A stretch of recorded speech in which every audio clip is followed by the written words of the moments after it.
सुख के दस्तावेज हो या दुख की वसीहत, गौर से देखोगे तो अपने ही दस्तखत होंगे। हमारे दुख और सुख के कारण हम स्वयं ही हैं। मानव अपने जीवन का निर्माण और विनाश खुद करता है। हमारे भाग्य का निर्माण हमारे चरित्र से होता है और चरित्र का निर्माण हमारी आदतों से।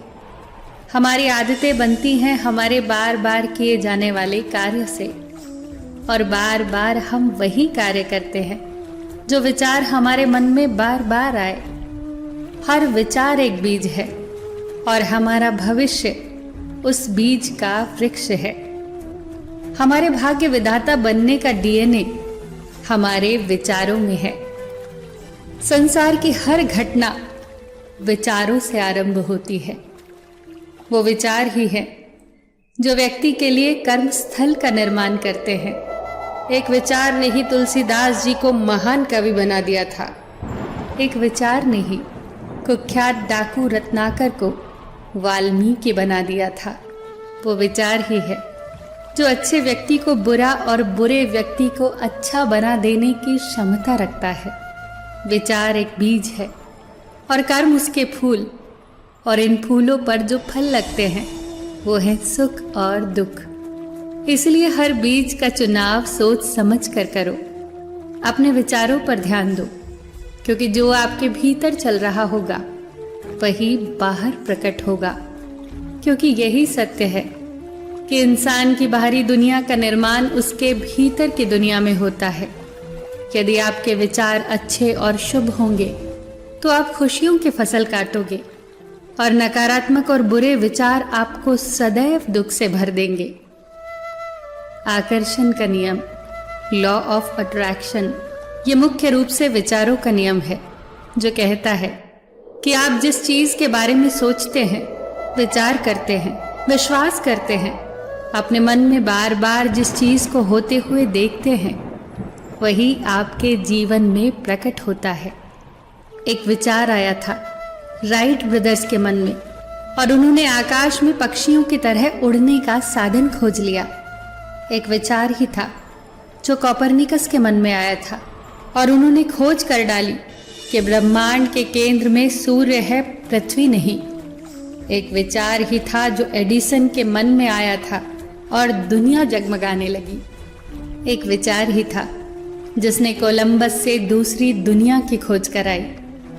ये बात ध्यान रखना, इंसान उस चीज को आकर्षित नहीं करता जिसे वो चाहता है, वो तो उस चीज को आकर्षित करता है जैसा वो भीतर से सचमुच होता है। आकर्षण का नियम भी तभी काम करता है जब आपकी चाहत और आपके भीतर चल रहे विचारों में सामंजस्य हो। जैसा हम अपने बारे में विचार रखते हैं, वैसे ही हमें परिणाम मिलते हैं। इसीलिए अपने विचारों को बेहतर बनाए बिना आप अपने जीवन की परिस्थितियों को बेहतर नहीं बना सकते। कारण और परिणाम का नियम इस संसार का सबसे महत्वपूर्ण और अटल नियम है। परिणाम सदैव कारण के पीछे चलता है। कारण और परिणाम का नियम कहता है कि यदि आप ऊंची इमारत से छलांग लगाओगे तो आपको गंभीर चोटें लगेंगी। छलांग लगाना कारण है और परिणाम है चोट लगना। और यही नियम विचारों के लिए भी पूरी तरह से सत्य है। विचार कारण होते हैं और उस कारण का ही परिणाम होती है परिस्थिति। जैसे आपके विचार होंगे वैसी ही परिस्थितियों का आप निर्माण करेंगे। यदि आप अपने आसपास की परिस्थितियों से संतुष्ट हैं तो आपको अपने विचारों को बदलने की कोई ज़रूरत नहीं। पर यदि आप दुखी हैं, परेशान हैं, आपकी परिस्थितियां ठीक नहीं हैं, तो आप ज़रूर गौर करें कि आपकी सोच कैसी है। अपने विचारों को कुरे दें। हमें बाहरी परिस्थितियों को दोष देने के बजाय अपने भीतर झांकना होगा।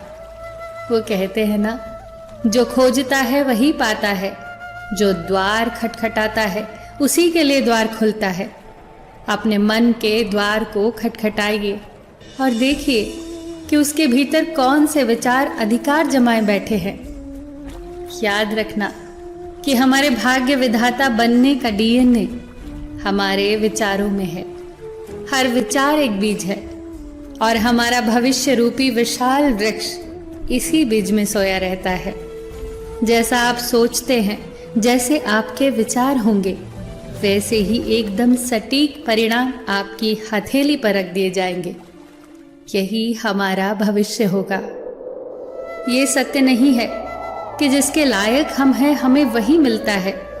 सत्य तो ये है कि हमें वही मिलेगा जिसके लायक हम खुद को समझते हैं। अपने विचारों को शुभ रखो, शुद्ध रखो, सकारात्मक रखो, ऊंचा रखो।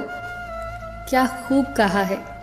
परमात्मा हमारा भाग्य नहीं लिखते, हमारे विचार, हमारे व्यवहार, हमारे कर्म ही हमारा भाग्य लिखते हैं। फिर मिलेंगे दोस्तों।